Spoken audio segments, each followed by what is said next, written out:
we see a lawn with a few flowers. And a foot, emanating a dark energy, steps on the lawn.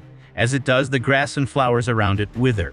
We see a man walking with this energy emanating from his body, and everything around him loses its life. He stops in front of a high wall. Jingang, the demon Jingang has appeared. Quick, inform the leader of the Murim Alliance. The Murim Alliance leader's commands. Hearing the voice, the man asks himself, a voice transmission? We see the person responsible for the voice transmission. From this moment on, all members of the Murim Alliance shall launch an all-out attack on Jingang. I know this order means your end, but someone has to stop that demon. Sacrifice your lives for the sake of the next generation. The men, hearing the order, scream and leap into the attack. Fear not your end. Our names will become legends in the martial world and live for 10,000 years. No matter how demonic Jingang is, he is still human like us. If we join forces, we can defeat him. Perish, Jingang. The so-called demon stands still. Suddenly, his eyes emanate a strong red light, and the men who leaped at him, without fearing their end, meet it before they even reach him. Several of them are struck by an overwhelming power. There were even warriors above second-class level, even peak masters who couldn't even get close to him. And what's more, it seems his internal energy is growing even stronger after each life taken. Jingang, standing still with just one swing of his sword, defeats several men at once.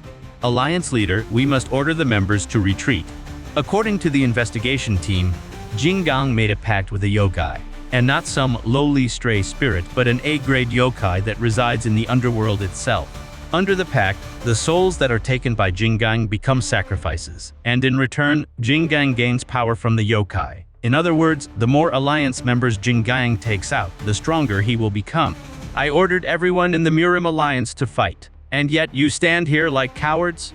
Alliance leader, why can't you understand this old man's intention? At this rate, all members of the Murim Alliance will become sacrifices for the yokai. And in the worst-case scenario, the A-level yokai could descend upon the mortal realm using Jingang's body as a vessel. You know as well as I do that not even a celestial demon could stop an A-grade yokai. I beg of you, order a retreat. That would be difficult, the Alliance leader begins to say. A banquet table must always be full. If we have a guest of honor, how can we allow the food to be lacking? Hearing the leader, the man is confused. What do you mean by that? Do you know how much effort I put into this? I waited 500 years to find a human who could be used as a vessel for Lord Hakishasa. And then, to ensure the vessel could make a pact with Lord Hakishasa, I wiped out his clan so that nothing but hatred and a thirst for revenge remained. I ensured that he would always commit murder so that he could contain Lord Hakishasa within himself. And Moji, what have you done with the Alliance leader? Look at these disloyal brats. The monster, saying this, attacks the men before him. We see a hole in the ground. The Alliance leader you followed for decades. It was me, an emoji, from the very beginning. The emoji looks at something. An unfathomably vast and profound power. A yokai that is hard to find even in the underworld itself. And the three-eyed Lord Hakishasa, who only appears when he has fully descended. The emoji crouches down. I am your loyal servant, Lord Hakishasa.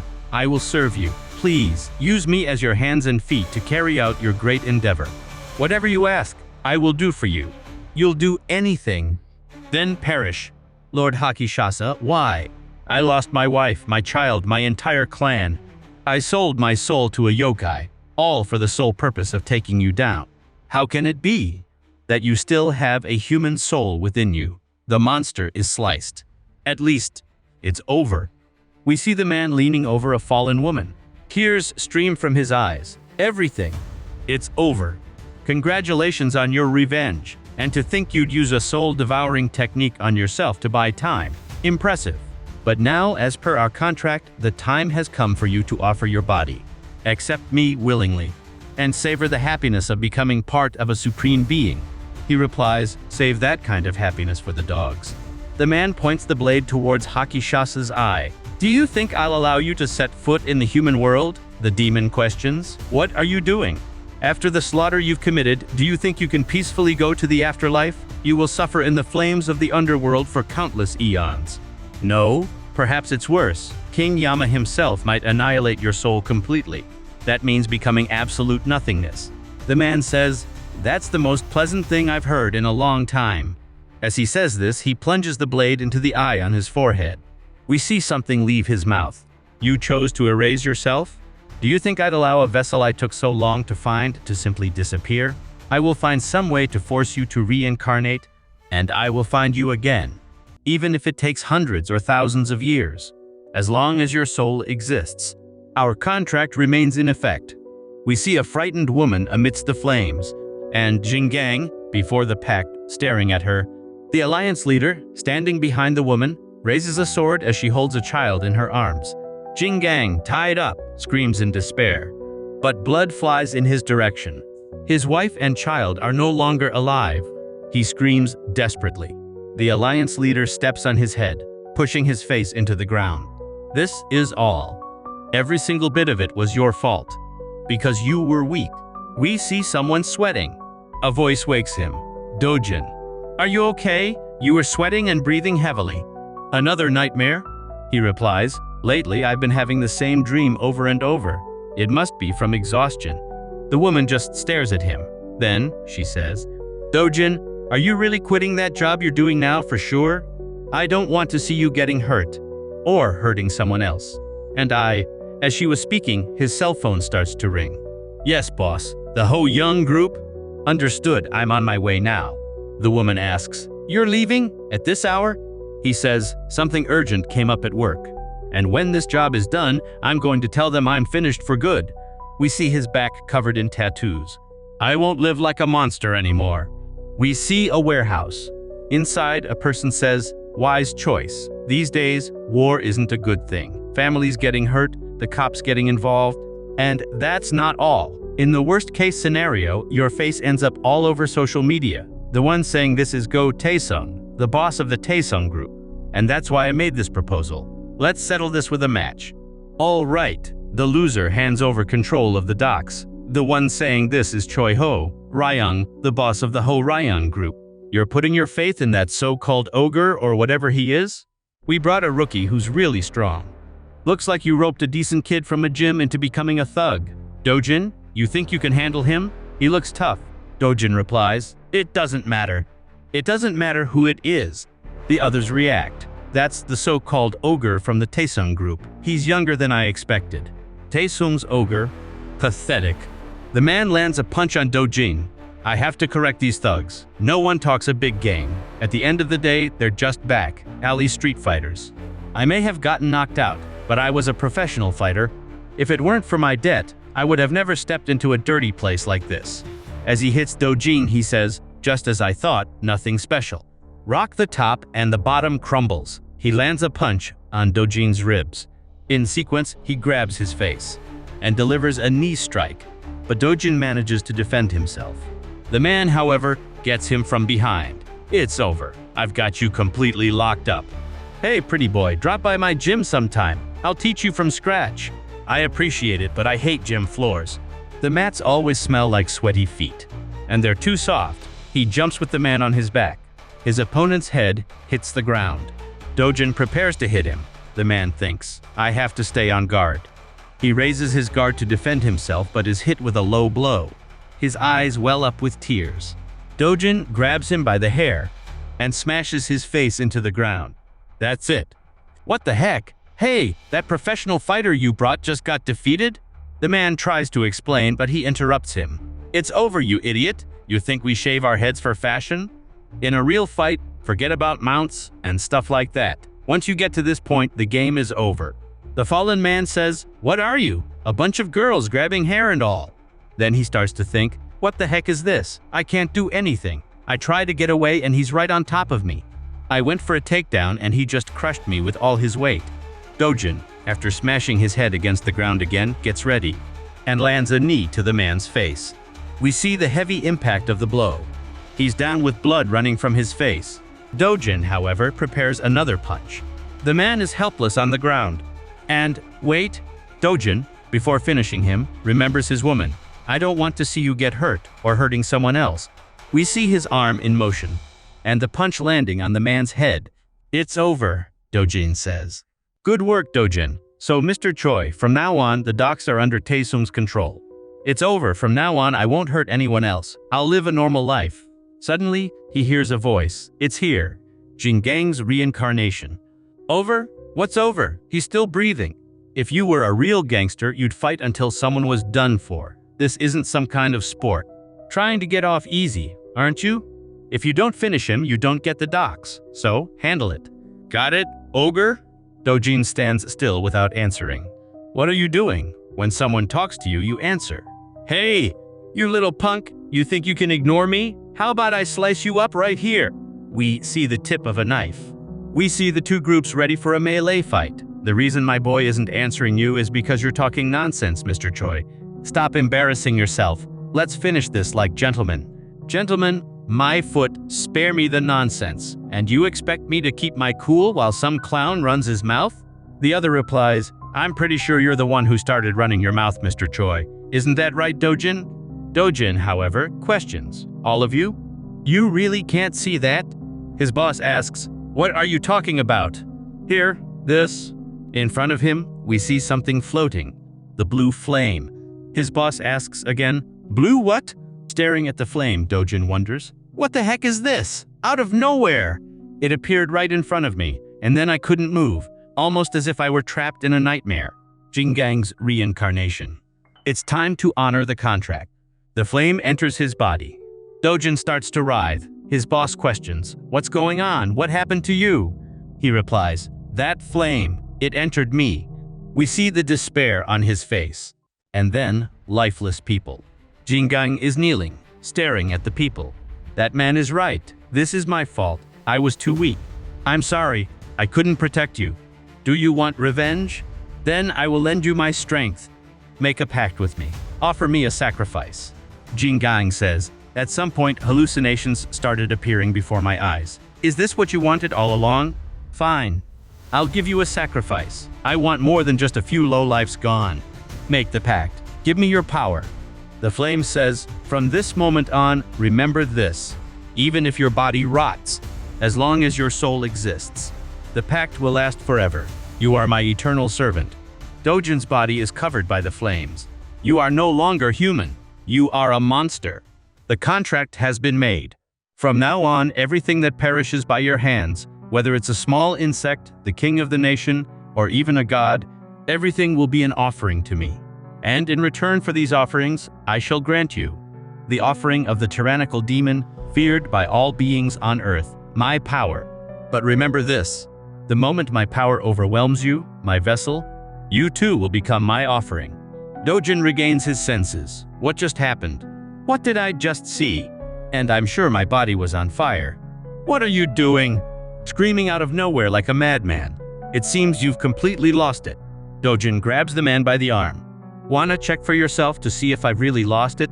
This fearless brat has gone insane. Should we settle this today? The Taesung faction versus Ho, Ryung? A siren sound starts to spread through the place. Cops?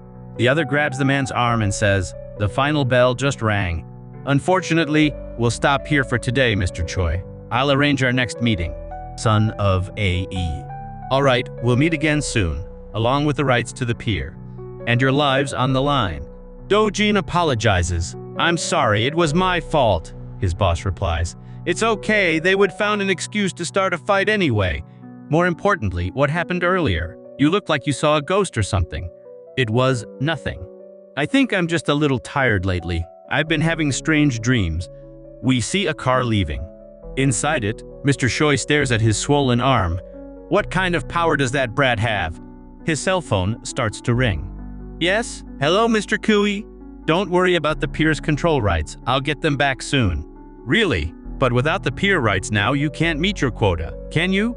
If this continues, it will be difficult to keep doing business with you. Nervously, Mr. Choi says, no, I'll manage somehow, please. Just wait a little longer. Have I ever failed to do anything you've asked until today? The other man pulls the phone away and says, my ears hurt. Mr. Choi continues, I'm begging you, give me more time. The other says, all right. I'll wait a little longer then until sunrise today. Take control of the pier. In front of the man, we see shelves with bodies inside. If you're late, I'm changing suppliers. The man hangs up and Mr. Choi asks his driver, hey, what time does the sun rise? The driver replies, I'm not sure. Maybe around 6 in the morning? Find out the exact time. We have to crush the Taesung faction now or we're all done for. We see apartments. Dojin enters his house. Ju, I'm home. Upon entering, he notices something strange. Looking down, his expression changes. We see shoe prints on the floor. Dojin's eyes fill with rage. A man suddenly tries to hit him with a knife strike. He manages to dodge and counterattacks with an elbow strike, and then a kick. The man is thrown back, and he readies his fist. Dojin lands an extremely powerful punch on the man. Holding his face, he says, "If you don't want to go blind, talk. Where is the woman who was here?" Suddenly, someone claps. He could handle a blade, but you took him down instantly, just like the rumors say. I'm Ju Taeseok, the action leader of the Ho Hae-young faction. We apologize for holding your family hostage like little thugs, but those were orders from above. Dojin says, "I'm going to end all of you." Ju Taeseok replies, "Let's not waste emotions between professionals. You know exactly what kind of situation this is, don't you?" Dojin asks, "Fine, what do you want?" "Achilles tendon or wrist? I'll give you whatever you ask for, so just take it and get lost." The man replies, "Normally that would be enough, but not today. Our boss has made up his mind. He's going to wipe out the Taesung faction." As soon as that is said, Dojin is hit by a strike. We see blood gushing from his hand and a knife about to pierce him. "I see. But promise me you'll spare this woman's life." The man replies, "I promise, I will absolutely not take her life." The woman struggles as tears stream from her eyes. "I'm sorry, Ju. As if worrying you daily wasn't enough. I still made you see me like this." She keeps struggling, trying to speak but unable to. Dojin thinks, "I was going to live a normal life from now on, but this seems to be the end. At least it's me who's going and not you." Unlike in the dream. That's a relief. All the men leap on him, plunging their blades into his body. Dojin falls to his knees. The men stare at him. The action team leader says, "Leave the cleanup to the cleaners. We're going straight for the boss. We have to finish this before dawn." "And what do we do with her, boss?" asks the man. He replies, "You still have to ask? We're taking her with us. We can't leave a witness loose." Dojin remains on the ground. "You're a professional too, so you understand, right?" And the promise was to spare her life, not to let her go. The woman starts to be dragged away, but keeps struggling. One of the men says, "Stop struggling, geese. Think positively. You'll get some special attention." Suddenly, the man feels something. Dojin grabs him by the pants with the knife raised. We see the knife plunged into his thigh. The man screams desperately and tries to pull the blade out of his leg. The boss yells, "Don't pull out the knife!" Dojin falls to the ground again. The boss, observing this, says, "Damn, hitting the artery precisely without being conscious. You deserve to be called a demon." With the knife at Dojin's neck, he continues, "So, now, rest in the underworld." With that, the group walks out of the apartment. "Move quickly. We can't waste time." The other questions, "Yes, but what about Deokju?" The boss says, "If the femoral artery is severed, he's gone in 2 minutes. Tell the cleanup crew to take care of him too." The group leaves the apartment. We see Dojin lying on the floor. His eyes are practically lifeless, but a voice resonates. How commendable. The other man cries out in pain, but he looks to the side. The voice continues to speak. The man in agony seems to be startled by something. The voice continues, "And you're already offering a sacrifice." We see something very strange on the ceiling, sucking the man's soul. In the car, the team leader says, "Yes, boss, it's done. We will proceed now." Suddenly, something catches his attention. "What's that sound?" The other replies, "Something fell from up there." Turn on the lights. The car's headlights are turned on, and the boss from inside is shocked. But what's happening? Is he really a demon? The voice continues to speak. "Since you've offered a sacrifice, just as in the contract, I shall grant you my power." We see a bar. Inside, a woman talks to a man. "It's been a while, hasn't it? Will it be the usual, the one you keep here?" Go Tae-sung says, "The way this place is always empty when I come here, it's a miracle you're still in business. It's all thanks to people like you, sir, the kind who believe in tarot cards." He replies, "Sounds like you're calling me an old man who believes in superstitions." She says, "Of course not. You're a valuable customer." He continues, "But you know it's really amazing. I started coming here just for fun, but your readings have never been wrong." The lady says, "All the cards you've drawn so far have been good news. It's just a case of luck finding a capable man." It's like the placebo effect, he replies. Just say it's thanks to the cards. No wonder you have no customers. Readings are only meaningful when they're done for fun. She asks, so, would you like to draw a hand? For fun? He asks. Well, this one and this one. And I want this one here too. The lady falls silent. What is it? What's with that look? She turns over one of the cards. This card is the past. It means victory. And this card is the present. It means you've continued to win and you are currently in a state of satisfaction. And this one here is the future. It means change. To interpret, due to past victories, you will experience a great change in the future. He says, change, and here I was thinking something terrible was going to happen.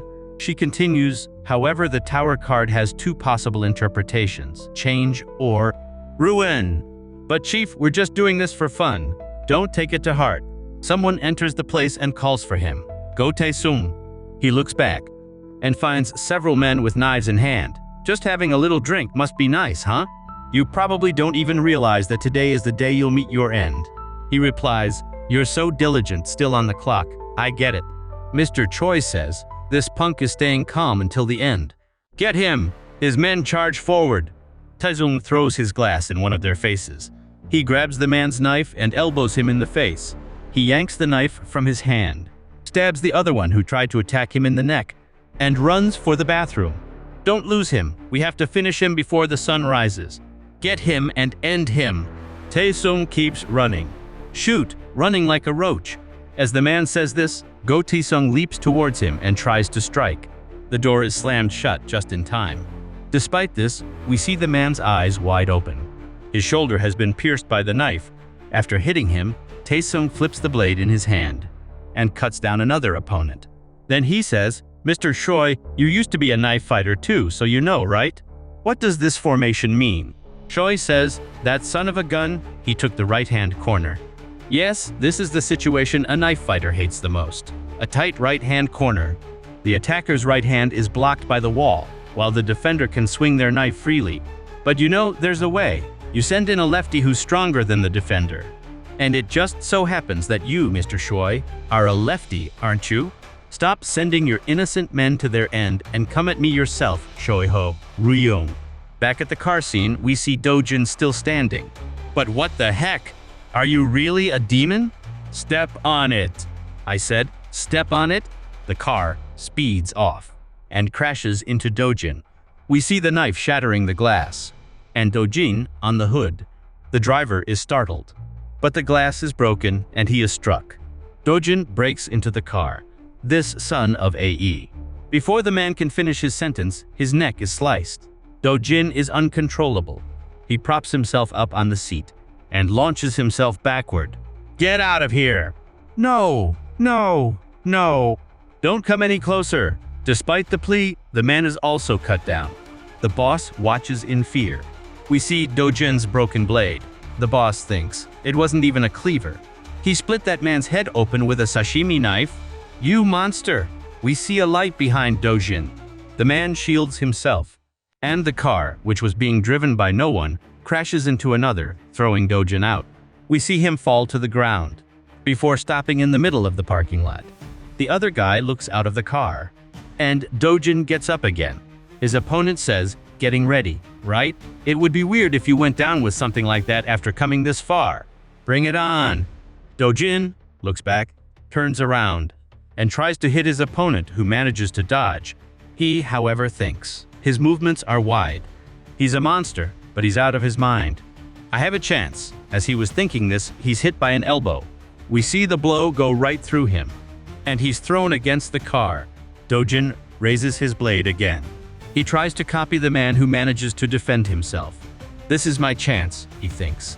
He left his side open. He makes a move with his knife towards Dojin's neck. But Dojin makes a move with his blade and tears the man's arm. We see the blade moving up to his shoulder, and the man stopping it with his knife. He thinks, frightened, I was sure the knife was in his right hand. From the beginning. You were aiming for this. His blade pierces his chest. Dojin asks, Ju! What did you do with her? You mean, your girl? I offered her as a sacrifice. Dojin questions, sacrifice? What the heck are you talking about? Don't play dumb.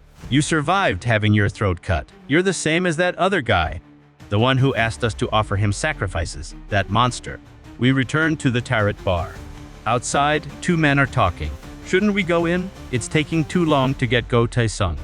We have to do what we were told, which is to guard the entrance. More than 10 men went in there. What do we have to worry about? That's true, but... A white-haired man approaches the two.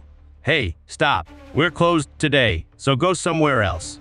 I have to go in. I have an appointment. Darn it, are you deaf? I said we're closed today. His partner also says. Just send him away, don't start any trouble. Suddenly, the man starts to open his mouth. His companion stares at him, frightened. What's happening to you? We see a tree trunk. This trunk is coming out of the man's mouth. A tree grows from the inside out of his body. The other is startled by what he sees. But what the heck is this? The man then says, I told you I have an appointment. We promised to meet at sunrise. Still at the bar, we see several men lying on the floor. Someone walks forward.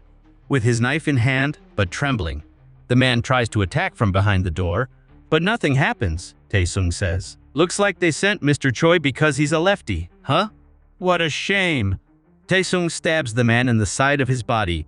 How long are you going to keep sending your lackeys? You know this isn't going to end like this. Don't be a coward. Come at me yourself. Boss, I brought it, says one of his lackeys. Suddenly, something starts being thrown on the floor of the place. Taesung thinks, the smell of gasoline? Just stay holed up in there like a rat. I'm just going to toast you alive in there. As he says this, someone lights a lighter. As they enter the place singing, Mr. Choi and his group look at the man.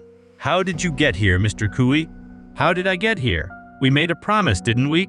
That we'd meet at sunrise. Right, I'm almost done. As soon as I get the docks, I'll hit the quota you mentioned. Here, take these flowers. Thank you very much for all your hard work, Mr. Choi. You can retire now. We see flowers coming out of a man's mouth. A YOKAI? Dojin asks. Are you kidding me right now? The man replies, don't tell me you really don't know. What are you? You are a being that eats fresh human souls, the natural enemy of humans. A video falls. The man's eyes widen again. As Dojin stares at him, he plunges his blade deeper. Where the blade was plunged, branches begin to sprout. We see the branches turning into a trunk. The man, still alive, says, a few years ago, that guy came to me and offered a deal. If I handed over humans to him, the deal was that he'd spare my life. And he secretly had me feed my group members this seed. But our boss, he accepted it like a fool, even though it was obvious this would happen. If you want to find him, go to Go Taesung. Just like in the past, he will offer you a deal. A tree forms on the spot where the man's body was. Don't feel so bad about it. You could have been gone the day you met me, but you managed to live for 5 more years, thanks to me. Well, now that we've sent off your predecessors, shall we talk business? My new partner. Taesung is startled by what he sees. What are you? Demon, evil spirit, the devil, Yao, yokai, hakishasa. I'm called different things in different countries, but in this country, I'm usually called a YOKAI. Don't be so tense, I just came to offer you a deal. Taesung asks, a deal? Yes.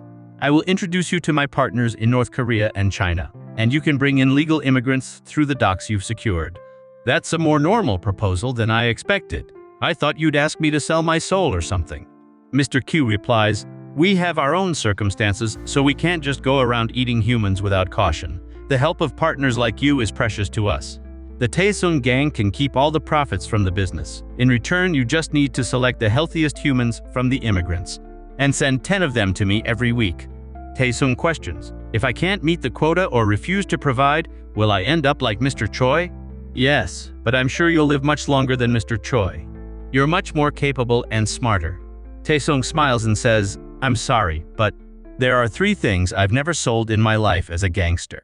The first is, he cuts off Mr. Kui's fingers.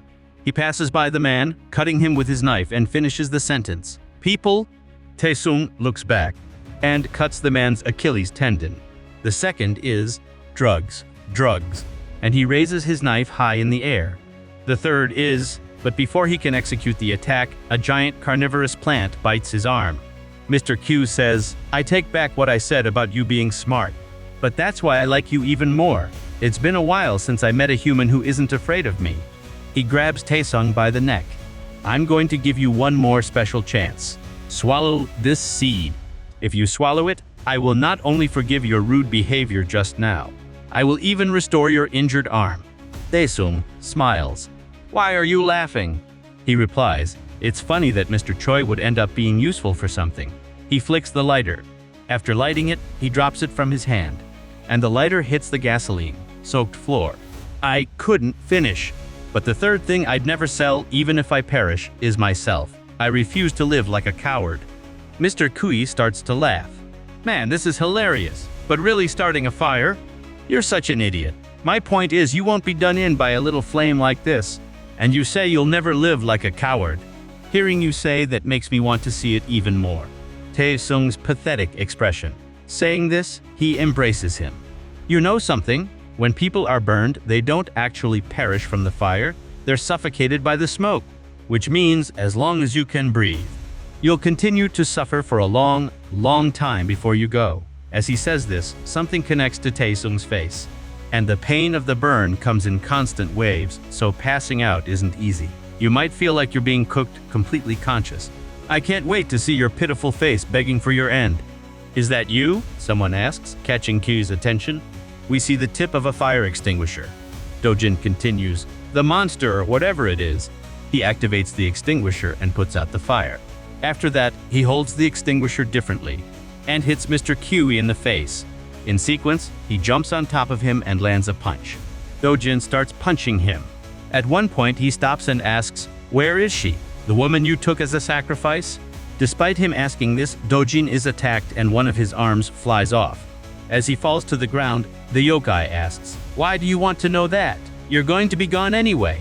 Instead of falling, Dojin launches himself forward, and with a glow coming from one of his eyes, he bites his opponent's arm. Kui is surprised and questions, what is this?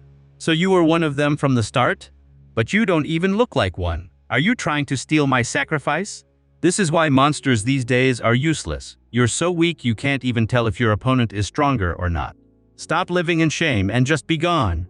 Suddenly, something in his pocket starts to react. He takes something in his hand and comments, the bead is resonating? Realizing this, he thinks, this means that somewhere near this bead, there's a connection to the underworld. Fascinating. Never in 300 years has this ever happened. Dojin is struck on the back of the neck. It seems you have better help than I thought. I'll let you live for today. But the people in the underworld, why would they make a deal with a weak and petty thing like you? I've always wanted to meet someone straight from the underworld. And honestly, I'm sure I could do anything better than him. So if you're still watching, call me anytime. A vehicle screeches to a halt. And we see two men appearing at a location. Is this the place? Is this the client our Ho Hyung group is dealing with? Weird. They set up such a big hideout in a place like this? The other questions, what's so strange about it? The man replies, they were selling people as slaves. They built it near the coast to make shipping easier. If they were harvesting organs, they wouldn't build something so big and noticeable. So, what are they doing with the people we deliver? The other, lighting his cigarette, asks, why do we have to care? We just do what we're told. Everyone, unload. We're busy. Don't make us have to drag you out. Move. We see the woman in the background. One of the men grabs her by the hair and says, are you deaf? I told you to get out. The lady shows no reaction. The man, observing her, thinks, she's completely out of it. What the heck did they do to her? I am, in fact, a police officer. We see him answering someone. Are you a graduate? Yes, sir. Well, the top graduate draws too much attention. For this kind of work, second place is perfect. For the good of our country, how much would you like to become a hero? A hero? He questions. That's right. The missing persons case has been piling up for years. The Ho Hyung team is connected to crime syndicates from abroad. You will investigate them, infiltrated as one of their members. We see, currently, the man thinking. After a year undercover in the Ho Hyung group, Choi Ho Hyung suddenly starts a war with Taesung, and a delivery location suddenly opens up. Thanks to that, I finally saw their human trafficking operation with my own eyes. And even got here, to the HQ of one of their biggest partners. As he thinks, he says, you brat, get out of here or I'll end you. He goes back to thinking. On my way here, I alerted the chief. Any minute now, backup will storm this place and it'll turn into chaos. It's finally going to be over. What the heck is going on? Hearing his partner, his attention is drawn. You son of a. What happened to you all of a sudden? We did everything you asked. I'm sorry, but these are the boss's orders. The deal with the Ho-Ha-Young group is over. From now on, we are no longer partners. You are a product. Nonsense. Product? You know fighting is useless, just accept it. The man with the knife trembling in his hand charges forward. He attempts a strike, but his opponent dodges, readies a hand, and lands an extremely powerful punch on him. Then, he continues to speak. This one's organs have no value as a product anymore. Throw him in the trash or give him to a client who will take him for free. And as for the rest, turn them into products. We'll ship them out today. We see people vomiting and a jet of water being sprayed. The officer continues to think. They made us take some kind of thing that would induce vomiting. And then, they washed our bodies. How many products for the partner? The other replies. 2 premium pieces. He says, then pack the 2 as premium and the rest as standard. Yes, sir. Everyone out the door. The officer continues to think. They're making us empty our stomachs. It must be for organ harvesting. Doing this even to their own people, lunatics. But I just have to hold on a little longer until backup gets here. He looks back and notices the girl again. He starts to speak. Hey, I'm sorry about earlier. But hang in there. Don't give up. As he says this, he thinks, maybe these words are something I was telling myself. His eyes widen. We see the shelves full of bodies. This is horrifying. To deny this feeling of despair, we see a building again. Dojin has his eyes closed and suddenly begins to awaken slowly. We see him lying in a bed. He wakes up, but confused. Where am I? I'm sure that guy. Suddenly, something catches his attention. A woman standing at the door asks, "Sleep well? Who are you?" If you're asking about me, I'm the owner of the tarot bar that was burned down. The one who saved you from the flames, and the one who exorcises things like you, Mr. Young Dojin, an exorcist. Dojin reacts. An exorcist? That guy who came to take me out said that too. What the heck is everyone talking about? Me? A yokai? She interrupts him. Quiet? I only let you live because I thought you'd be useful. I can exorcise you at any moment. And, besides, no human has a body like this. Dojin notices his limbs recovering. This is, the lady continues, a yokai, even if its limbs are cut off and its heart is pierced, can regenerate as long as its head is intact, just like an insect. Dojin says, then let me ask you something, what the heck is a yokai? The woman takes a drag from her cigarette and begins to explain. They are beings that steal human bodies, hiding among us in human form. The officer is startled by what he sees. What the heck is that?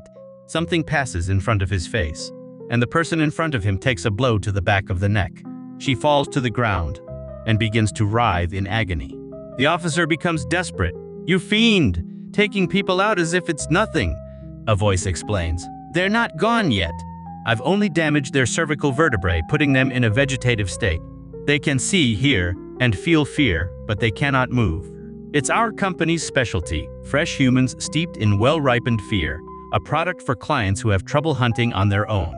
What kind of madness are you talking about? The police are going to raid this place any minute. You'll spend the rest of your lives in jail. That smells delicious, says the officer walking in. The other, noticing him, asks, Chief? His chief says, you've worked hard, Gyeong Min, always keeping an eye on the Ho-Ha-Young gang. So, Gyeong Min is one of the special dishes you've prepared. Hui replies, that's right. Should I pack him up for you? No, if you don't mind, I'll eat him right here. The chief begins to undress. I'm very hungry. Chief, what are you doing now? I have a meeting in 2 hours, so I don't have time to change. Just stay still. The chief's mouth begins to open. The officer stares in complete terror. Yes, that's it. Such a sweet smell. Gyeong Min's fear. In the room, Dojin comments, so they mix in with humans and eat people? That's right. Murder, kidnapping, robbery, assault, some of the crimes that happen in the human world are actually the work of spirits trying to hunt people. She holds the curtain. To be honest, we didn't think it was you. We thought your boss, Go Tae-sung, might be the spirit. But then, she opens the curtain. He was just a common villain. An ordinary, despicable human being. Dojin stares in shock. Go Tae-sung is on life support. We see a memory of the two walking together. Dojin, how long do you plan to do this? He asks, "Why are you asking me that? We made a promise back then that we'd see this through to the end together." Taesung replies, "You have a good memory. It's been 5 years. But you don't have to go all the way with me, Dojin." He replies, "What's with the sudden change of heart?" Taesung also asks, "What do you mean, what?" Dojin's woman appears in front of the two. "Hello, miss. I'm sorry for keeping Dojin out so late." Taesung places a hand on his shoulder and says, "I'm not the one you should see this through to the end with. Unlike in the past, you have the chance to live as Han Dojin now, not as a demon." Remembering Dojin, annoyed, asks, "How can I find him, the white-haired demon? What will you do when you find him? That monster took the most precious person in the world to me. I'm going to take him out and save Zhu." "Ah, you're willing to fight Kui, so I believe you're useful. But you know, right, you can't defeat Kui." Dojin says, "In my dreams, the flame spoke to me." The lady questions, "The flame?" Dojin continues, "It said that anything with a soul, no matter what it is, anything with a soul. And in return, it would grant me power." We see people with signs protesting outside of somewhere. On the sign we see the message, "Don't release the demon Shogun Sik who attacked 11 miners back into the world." The people shout, demanding that this Junsik be sent back to prison. A reporter does a report in front of the location. The man who serially assaulted 11 women in the Greater Seoul area last year, Jo Jun-sik, was released from prison a week ago. At the residence where Jo Jun-sik is registered, there are not only protesters demanding his re-imprisonment but also people trying to film their own streams, creating a chaotic scene. "Jo Jun-sik, you son of a gun. Come out here. Let's fight, shall we?" "You scared, you punk?" The other guy next to him says. "Brothers, as soon as we hit 1,000 viewers, I don't care about the cops or anything. I'm going in." Another one also says, "All right, guys, I'm gonna start eating 20 cups of ramen to pray for the demise of Jo Jun-sik." The protest continues, and the police try to stop others from entering the house. From inside, the criminal reacts. "What are they shouting? So noisy." "I served my time in jail and got out. I'm quietly wearing this annoying thing, aren't I? Shoot, maybe I shouldn't put up with this. Maybe I should just take them all out." Suddenly, he looks back. We see Dojin with a sledgehammer in his hands. "Who are you? How did you get in here?" Dojin stares at him. "I don't know what kind of yokai you saw in your dream, but it said it would grant you its power if you offered a sacrifice." Dojin confirms. The woman again takes a drag from her cigarette and continues. "All right then, let's make a deal." "A deal?" "Yes, I'll give you a list of villains we suspect are yokai, and you, Mr. Hong Dojin, will take them out. If they are yokai, that's great for me because I can perform an exorcism. And it's also great for you because you get their power, right? And if they're just human villains, well, that's good for the world itself." "All right, I'll do it. But how many suspected yokai are there? Is there enough to gather the power needed to take down Kui?" She replies, "Don't worry about that. When it comes to villains, there are more than enough to go around." Holding the sledgehammer, he asks, "What are you?" "What? Are you human? Or a yokai?" Such a sweet smell. "The fear of Mr. Gyeong Min." The officer watches in terror. His head is covered. The officer screams desperately. Kui says, "You must be hungry too. Where's the other special dish?" "It's that woman over there." We see the officer's blood spattering on Zhu A's feet. "This one looks even more delicious," the chief asserts. "But for her not to react at all, she's lost her mind. It's a shame I can't feed on her soul." But still, the quality of the meat seems to be top-notch. The monster's mouth begins to open. Zhu Ah, with a smile, begins to speak. What a relief. It didn't take long. "Now I can come to you, Dojin." An arm gets in the way, and Kui says, "Chief, my apologies, but I will prepare another special meal for you. It was my mistake. This human is not a product." "What do you think you're doing, interrupting a meal that's already started? I like this human. I will eat her now. Please be patient. I will prepare another meal for you tomorrow," the chief shouts. "Tomorrow? I'm hungry now. Who do you think allows you to conduct your business comfortably? Don't ignore me, you idiotic scarecrow. A yokai who can't even feed on souls." Kui covers his mouth and says, "Calm down, chief. I got carried away. I'm sorry." "Jurang, prepare another special meal for the chief tomorrow," he confirms. Kui continues, "And as for this woman, I will remove her from the product list. It seems her boyfriend is desperately looking for her." We see a hand regenerating, and resuming its appearance. Dojin says, "It's a convenient body." The exorcist comments, "As long as your head is intact, you'll be able to regenerate." Dojin asks, "Does that mean from now on I just have to smash their heads?" She says, "You catch on quick. But there's one more thing you need to remember when fighting a yokai. There are two ways a yokai eats a human. One is shikyoku, literally chewing and eating human flesh. The other is shikikan, sucking their soul using human fear." Dojin asks. "They use fear." "That's right. A yokai can absorb the soul of a human who fears it. And you still have a human soul, so you must never fear them." "What are you? Are you a human? Or a yokai?" "You? Who are you? Why are you doing this?" Dojin swings his sledgehammer at the man's eye. He falls to the ground, and Dojin stares at him. We see the man is gone. Dojin takes his cell phone and calls Jion. "I got him. He was just a human." On the other end of the line, she questions, "Did you check his head?" Dojin replies, "I checked. His head was split open." "Is that so? But who can be sure?" "The thing you checked, was it really his real head?" Dojin gets kicked in the back of the neck. He is thrown against a mirror. We see the man who was supposedly finished getting up. He launches himself into the air and lands on Dojin. He raises his arm trying to land a sledgehammer blow, but he is immobilized by his opponent. "You don't look like the human I defeated. Are you an exorcist?" He begins to transform. It's always like this. They can't touch the high-class yokai who eat thousands, tens of thousands of humans, but everyone always cares about low-class yokai like me who only feed on soul. But no matter what, you think I'd lose to someone like you? To a rookie who can't even find my real head? What is this? Are you frozen after seeing my true form? Well, I couldn't hold back anymore. After I finish you and make an example out of you." Dojin shoves a shard of glass into one of the monster's eyes. The yokai screams. Dojin, with his sledgehammer in hand, says, "You talk a lot. Anyway, this is your real self, right?" The head. Upon receiving the blow, the yokai starts to speak. A mere human. "How dare you?" "I can read all your moves," Dojin replies. "You look menacing and have brute force, but you've never been in a real fight." The yokai takes another hit. He clenches his teeth and grabs Dojin. "You rat, I got you. And now, what will you do without that sledgehammer of yours? I'll break your back now." Dojin lifts his head and headbutts the yokai. "I'm curious about what kind of incredible beings yokai are. But all you know how to do is scare people and shake them down. You're no different from neighborhood thugs." The yokai is down and writhing on the floor. "You? What are you?"